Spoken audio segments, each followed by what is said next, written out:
Hello बच्चों, welcome to my YouTube channel Alok Singh lectures. आप सभी कैसे हैं? आई होप आप सभी अच्छे होंगे। आज हम लोग फिर एक जबरदस्त डेरिवेशन का डिस्कशन करते हैं। डेरिवेशन का नाम है, आपसे क्वेश्चन पूछेगा कि गॉस की प्रमेय की सहायता से अनंत लंबाई के चालक तार के कारण उत्पन्न वैद्युत क्षेत्र की तीव्रता।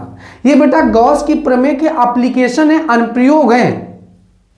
तो कई अनुप्रयोग है, उनमें से एक अनुप्रयोग ये भी है, अनंत लंबाई के चालक तार के कारण उत्पन्न वैद्युत क्षेत्र की तीव्रता। तो आइए इस डेरिवेशन, मजेदार डेरिवेशन का हम लोग डिस्कशन करते हैं आसान शब्दों में। चलिए बेटा डिस्कशन करते हैं। तो माना कोई अनंत लंबाई का चालक तार है, माना कोई अनंत लंबाई का क्या है बेटा? चालक तार है। तो माना कोई अनंत लंबाई का क्या है? चालक तार है। माना कोई अनंत लंबाई का क्या है बेटा? चालक तार है। माना कोई अनंत लंबाई का चालक तार है। माना कोई अनंत लंबाई का क्या है बेटा? चालक तार है, जो प्लस की आवेश से क्या है? जिसके प्रति एकांक आयतन में, जिसके प्रति एकांक आयतन में, जिसके प्रति एकांक आयतन में माना कोई अनंत लंबाई का चालक तार है। माना कोई अनंत लंबाई का चालक तार है। माना कोई अनंत लंबाई का चालक तार है जिसके प्रति एकांक आयतन में प्लस क्यू आवेश संचित है। जिसके प्रति एकांक आयतन में प्लस क्यू आवेश संचित है। माना कोई अनंत लंबाई का चालक तार है जो प्लस क्यू आवेश से आवेशित है। माना कोई अनंत लंबाई का चालक तार है जिसके प्रति एकांक आयतन में प्लस क्यू आवेश संचित है। बहुत लोग ये पूछ सकते हैं कि आपके अंदर ये क्यूरियोसिटी होनी चाहिए कि आपको क्रॉस क्वेश्चन ये यहाँ उत्पन्न होना चाहिए कि सर कि ये अनंत लंबाई का है तो इसकी लंबाई ऐसा तो कुछ लग ही नहीं रहा कि अनंत लंबाई है इसकी। अनंत का मतलब जिसका कोई अंत ही नहीं। तो बेटा अनंत लंबाई जैसे मान लेते हैं, अनंत लंबाई क्यों लगेगा? क्योंकि इससे कुछ दूरी पर, अभी r दूरी पर बिंदु P, इससे r दूरी पर कोई बिंदु P है, वहां पर वैद्युत क्षेत्र की तीव्रता उत्पन्न करेंगे बेटा हम लोग। जैसे मान लीजिए ये चींटी है यहाँ पे। अब ये चींटी है, जब इसने देखना स्टार्ट किया तो इसके लिए जो बोर्ड है वो अनंत लंबाई का होगा कि नहीं होगा? क्योंकि वो चींटी पार्टिकुलर छोटा सा पार्टिकल है तो उसके लिए अनंत लंबाई का बोर्ड दिखेगा। अब ऐसे इस प्रकार हम भी देखें तो ऐसा लगेगा कि ये बोर्ड कैसा है? अनंत लंबाई का है। तो बेटा ये जो अनंत लंबाई का चालक तार है ना, इससे r दूरी पर बिंदु P इतनी समीप है कि बिंदु P के कारण जो उत्पन्न वैद्युत क्षेत्र की तीव्रता वो ऐसा ये लग रहा है कि चालक तार अनंत लंबाई का। जैसे यहाँ पे चींटी अगर कोई है तो चींटी अगर बैठ के देखेगी इस बोर्ड पे तो कहीं ना कहीं ये जो बोर्ड उसको दिखेगा अनंत लंबाई का दिखेगा, जबकि बोर्ड की कुछ लंबाई फिक्स है।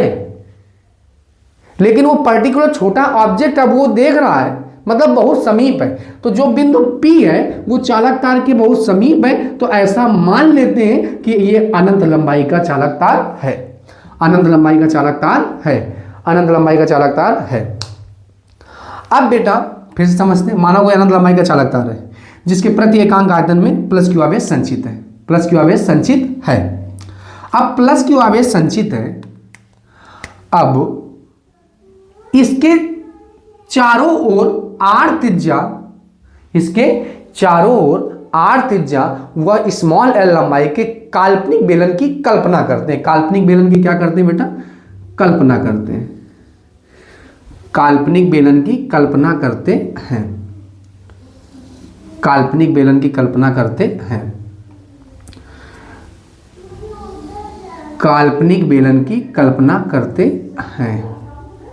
तो अब इसके चारों ओर आर त्रिज्या के काल्पनिक बेलन की क्या करते हैं बेटा? कल्पना करते हैं। आर त्रिज्या के काल्पनिक बेलन की क्या करते हैं? कल्पना करते हैं। चलिए बेटा हम लोग कल्पना करते हैं। आर त्रिज्या के काल्पनिक बेलन की कल्पना करते हैं। आर त्रिज्या के काल्पनिक बेलन की क्या करते हैं बेटा? कल्पना करते हैं। आर त्रिज्या के काल्पनिक बेलन की क्या करते हैं बेटा? कल्पना करते हैं। आप कल्पना करते हैं आर त्रिज्या के काल्पनिक बेलन की क्या करते हैं बेटा? कल्पना करते हैं। आर त्रिज्या के काल्पनिक बेलन की क्या करते हैं बेटा? कल्पना करते हैं। तो ये जो बिंदु P है ये इससे r दूरी पर है। कितनी दूरी पर है? r दूरी पर, r दूरी पर है। तो माना कोई अनंत लंबाई का चालक तार है, मानो कोई अनंत लंबाई का चालक तार है, मानो कोई अनंत लंबाई का क्या है बेटा? चालक तार है, जो प्लस क्यू आवेश से क्या है बेटा? आवेशित है। जो प्लस क्यू आवेश से क्या है बेटा? आवेशित है। जो प्लस क्यू आवेश से क्या है? आवेशित है। या जिसके प्रति एकांक आयतन में प्लस क्यू आवेश संचित है। इसके चारों ओर r त्रिज्या हुआ।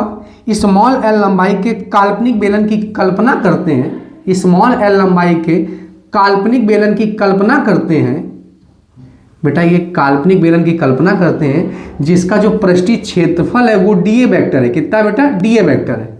और आपको पता होना चाहिए प्लस क्यू आवेश के कारण उत्पन्न जो वैद्युत क्षेत्र की तीव्रता होती है वो भी तो बाहर की ओर होती है। अब ये दोनों एक दूसरे के समांतर होंगे कि ना होंगे? इस पृष्ठ को पता है बेटा क्या नाम दिया जाता है? गाउसियन पृष्ठ। क्या नाम दिया गया? गाउसियन पृष्ठ। गाउसियन पृष्ठ। गाउसियन पृष्ठ। गाउसियन पृष्ठ कुछ और नहीं होता, ये ऐसा एक काल्पनिक पृष्ठ होता है, इसीलिए ये गॉस ने पृष्ठ माना था, इसीलिए इसे गाउसियन पृष्ठ कहते हैं। क्या कहते हैं बेटा? गाउसियन पृष्ठ कहते हैं। तो माना कोई अनंत लंबाई का चालक तार है, मानव अनंत लंबाई का क्या है? चालक तार है। मानव अनंत लंबाई का क्या है? चालक तार है, जिसके प्रति एकांक आयतन में प्लस क्यू आवेश संचित है। इससे r दूरी पर कोई बिंदु P है जहां पर वैद्युत क्षेत्र की तीव्रता की क्या करनी है बेटा? गणना करनी है। इसके चारों ओर r त्रिज्या व स्मॉल l लंबाई के काल्पनिक बेलन की कल्पना करते हैं जिसका पृष्ठीय क्षेत्रफल कितना है बेटा? dA। अब dA क्षेत्रफल से गुजरने वाला हम लोग वैद्युत फ्लक्स निकालते हैं। क्या निकालते हैं बेटा? वेक्टर dA क्षेत्रफल से, dA क्षेत्रफल से गुजरने वाला, क्या करने वाला? गुजरने वाला, गुजरने वाला, गुजरने वाला वैद्युत फ्लक्स, गुजरने वाला वैद्युत फ्लक्स। ये बेटा गॉस की प्रमेय का एक प्रकार एप्लीकेशन है, गुजरने वाला वैद्युत फ्लक्स। तो गुजरने वाला जो वैद्युत फ्लक्स होता है वो होता है d phi equal to vector E dot d होता है ना, किसी पृष्ठ से गुजरने वाला वैद्युत फ्लक्स वैद्युत क्षेत्र की तीव्रता तथा पृष्ठीय क्षेत्रफल के अदिश गुणन के क्या होता है बेटा? बराबर होता है। अदिश गुणन के क्या होता है बेटा? बराबर होता है। तो अब क्या करेंगे? डॉट हटाएंगे तो क्या आएगा बेटा? डॉट हटाएंगे तो कॉस थीटा आएगा। डॉट हटाएंगे तो क्या आएगा? कॉस थीटा आएगा। तो d phi equal to E d A cos theta आ गया। अब चूंकि हम लोगों को पता है क्या, वेक्टर ई समांतर है, वेक्टर ई समांतर है किसके बेटा? डीए के। और जब डीए के समांतर है तो थीटा का मान कितना होगा? 0 डिग्री होगा। थीटा का मान कितना डिग्री होगा? तो वैल्यू पुटअप करो तो बेटा क्या आ जाएगा? D phi equal to E d A cos 0, cos 0। ये सब कॉमन स्टेप है। गॉस की प्रमेय की कोई भी एप्लीकेशन आप पढ़ेंगे तो ये सब कॉमन स्टेप है बेटा।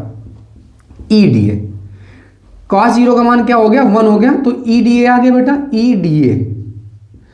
अब समाकलन करने पर, समाकलन करने पर, अब आपको पता है समाकलन उन्हीं का होता है जिनका डी रूप होता है। समाकलन उन्हीं का होता है जिनका डी रूप होता है। यहां पे लिख देते हैं एक लाइन, दोनों पक्षों का समाकलन करने पर, दोनों पक्षों का, दोनों पक्षों का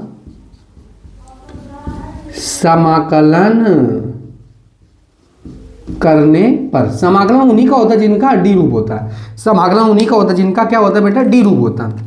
तो क्या आ गया? Phi E equal to, phi E equal to आ गया ई ए, ई ए। अब ए की जगह क्या लिख सकते हैं? तो ए की जगह बेटा क्षेत्रफल है ना, अब बेलन का क्षेत्रफल होता है 2 पाई आर एच होता है, 2 पाई आर एच होता है। लेकिन बेटा ये तो एल है ना इसकी ऊंचाई, तो क्या हो जाएगा? 2 पाई आर एल हो जाएगा, 2 पाई आर एल हो जाएगा। क्या हो जाएगा बेटा? 2 पाई आर एल हो जाएगा। अब बेटा गॉस की प्रमेय की एप्लीकेशन है, तो गॉस की प्रमेय क्या होती है? गॉस ने बताया किसी बंद या आवेशित पृष्ठ से गुजरने वाला वैद्युत फ्लक्स उसमें संचित आवेश तथा निर्वात की वैद्युतशीलता के अनुपात के क्या होता है बेटा? बराबर होता है। क्यू बटे में एप्सिलॉन नॉट हो गया, तो इसकी जगह क्या लिख सकते हैं? क्यू बटे में epsilon not E 2 pi R L, 2 pi R L, 2 pi R L, 2 pi R L, Q बटे में एप्सिलॉन नॉट, क्योंकि गॉस की प्रमेय का पोस्टुलेट है तो यहां से गॉस की प्रमेय का पोस्टुलेट एप्लीकेशन है ना बेटा, तो एप्लीकेशन है तो गॉस की प्रमेय का एप्लीकेशन, तो वाई ई इक्वल टू हो जाएगा क्यू बटे में एप्सिलॉन नॉट, चूंकि हम लोग जानते हैं। अब बेटा वैल्यू पुटअप कर दिया हमने। अब ई के टर्म एक तरफ कर लो, बाकी सभी टर्मों को एक तरफ कर लो, तो क्या हो जाएगा ई इक्वल टू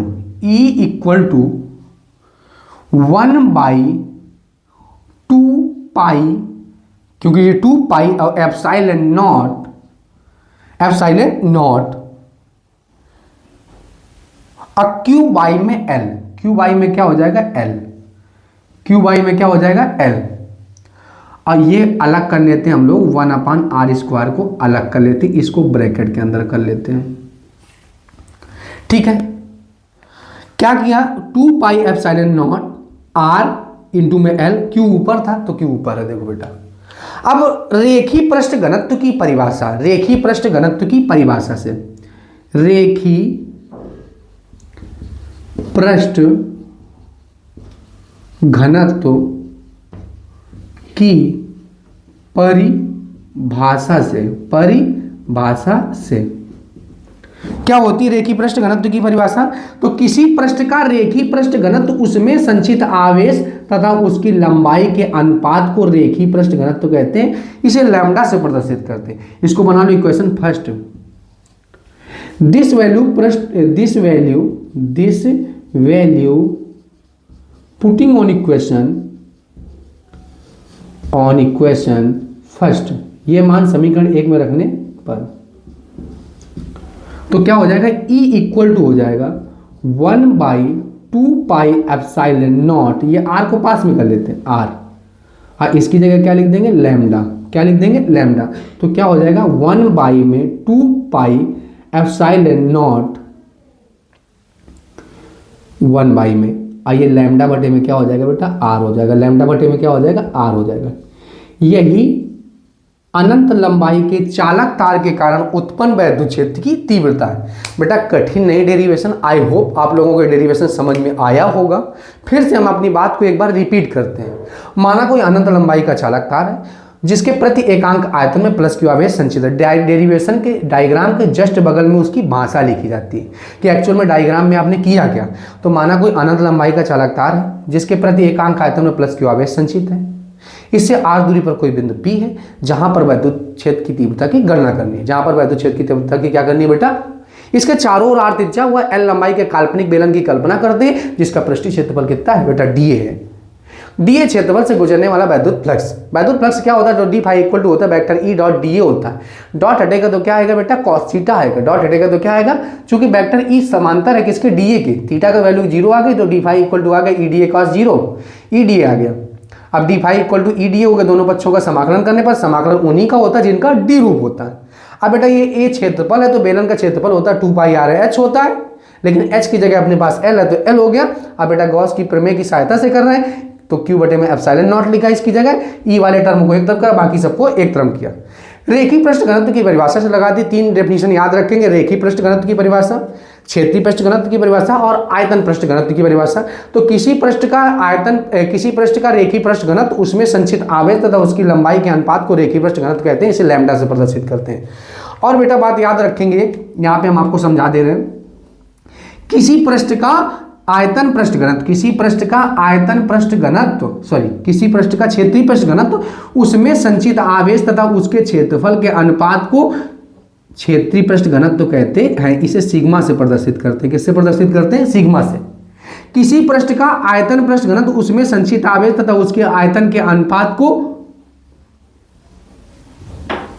आयतन पृष्ठ घनत्व कहते हैं, इसे रो से प्रदर्शित करते हैं। बेटा 3 डेफिनेशन याद रखेंगे। तो रेखी पृष्ठ घनत्व की परिभाषा q बटे में l की जगह हमने क्या लिख दिया लैम्डा, क्या लिख दिया बेटा लैम्डा लिख दिया, क्या लिख दिया बेटा लैम्डा लिख दिया। अब आप ऐसा भी कर सकते हैं, इसको 1/4 पाई एप्सिलॉन नॉट ऊपर क्या करेंगे 2 से मल्टीप्लाई करेंगे, आपको देखने को मिलेगा 2 से मल्टीप्लाई और 2 से डिवाइड, तो 2 में लैम्डा हो गया। ये 2 दूनी कितना हो गया 4, 2 दूनी कितना हो जाएगा 4, तो 1/4 पाई एप्सिलॉन नॉट 2 लैम्डा बाई में r, 2 बाई में r, 2 से गुणा हमने 2 से भाग करा है तो 2 दूनी कितना हो गया 4 और 2 बाई में लैम्डा बटे में r, लैम्डा बटे में क्या हो गया r। आई होप आप लोगों को ये डेरिवेशन समझ में आ गया होगा। आइए आप लोग स्क्रीनशॉट ले लीजिए बेटा।